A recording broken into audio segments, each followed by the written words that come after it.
Thanks for joining me. I'm Donnie Ray, and this is Donnie Ray Today. In this third video, we'll be discussing these leaked pizza vending machine images and the economics behind these machines.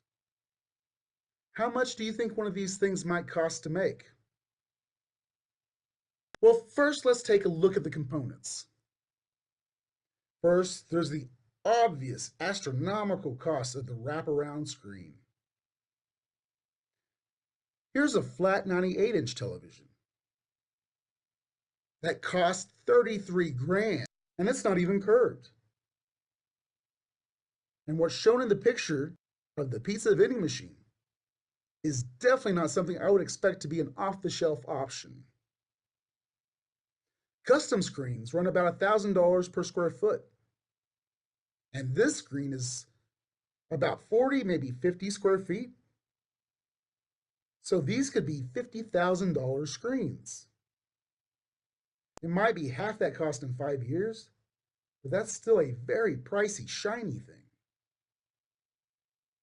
Multiple smaller screens might have a significant savings impact. You'd only need to use curved screens at the corners. Flat areas could be covered with much cheaper flat screens. You might only be looking at 10 to 15 grand. Again, maybe half that in 5 years. For this level of attention getting, that could well be worth it. The only drawback to that approach is the bezels of the screens. Bezels are the frames that screen monitors are set into. Every screen has one, and even moderately expensive screens would create a grid pattern of lines at least an inch wide. The thinnest bezels available are incredibly expensive, which would defeat the purpose of using smaller screens to begin with, and you'd still have some kind of break in the images. Taking a look at the inner workings, those are a lot harder to pin down. There's not a lot of detail in this rendering, and while there are some patents recorded for pizza vending, I haven't come across any major or minor pizza chains that own any of them. In the last video, I mentioned the TurboChef Fire. It runs about $5,000. We got 2 refrigeration units, similar to these $1,200 reach-in units, so we'll add a couple of them. Let's see, the computer that runs the screen media takes payments and controls the oven. Let's be generous and say 3 computers, one doing each of those tasks: media, payments, and cooking. And we'll say $1,000 a piece.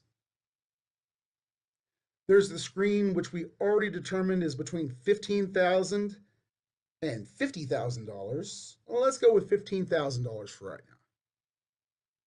And we'll take all the other components, which are primarily the metal shell, the locks, buttons, things of that nature. And we'll price it the same as a whole new soda machine. I think that's fair. Here's one from Sam's Club for less than $4,400, shipping included.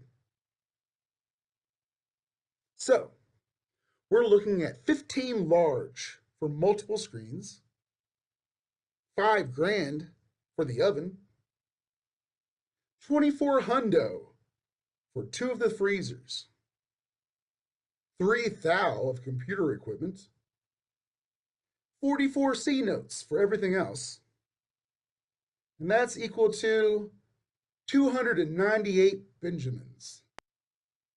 Assuming a 50% markup, which is pretty much standard for electronics, we would get a selling price of little under 60,000 bucks if these are sold to franchise owners. Hey Google, how much does it cost to open a pizza restaurant? It can cost anywhere between $75,000 to $100,000 for a pizza counter and maybe a few booths. If you want to open a sit-down pizzeria, that can run you at least $500,000. Thank you, Google. This option is not only cheaper than opening a new location, it also means less overhead and labor costs in the long run. They could set up a vending machine at a good location. They always say location, location, location, right? And they could keep it stocked from their main restaurant. Like, here's a city, and here's Joe's Pizza, representing the chain, with only one location. There's a university a bit to the north, and Joe realizes that quite a few university students come in on the weekend, but not during the week. So Joe thinks maybe it's just too far on school days. So Joe decides to put a pizza vending machine up there to expand his customer base. But let's say he discovers that the university isn't a great location after all, especially during the summer. Meanwhile, a neighborhood to the south is revitalized and becomes a new hip go-to party spot, while Joe can just move his machine to this new location. Now keep in mind, this is assuming a lot.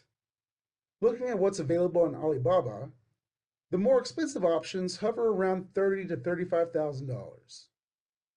In my opinion, the additional quality, improved customer service, and guaranteed accountability is worth the premium on Made in America.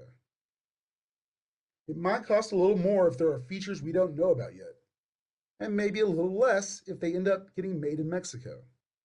Maybe a lot less if they end up getting made in China. But in that case, they'd have many options among the large number of manufacturers who immediately copied and stole their designs. So there appear to be obvious benefits from using this approach to branch out from central existing locations.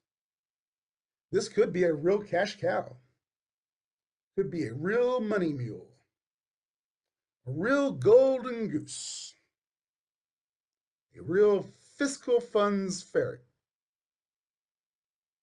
Sound off in the comment section. Do you think this is a winning approach? Is this going to be common like Coke machines? Or rare like the ever elusive egg vending machine? That's right. Take that in. That's a real thing. Remember that. Anyway, let me know. Thanks again for joining me. Our next video is just for fun, but I really hope it's worth watching. I hope you like it. Don't forget to like and subscribe. You can find us on Patreon under Donnie Ray Today. Thanks a lot. Until next time, be a proton. Stay positive. Bar at the Old Mango, and he sees tourists come and go with their pressed pants and camera case. Too much sun burned on their face. Now he watches the snow on CNN with all of his dope smoking friends. Just look at the hell they must be in. Swears he won't go back again 'cause he's an island boy.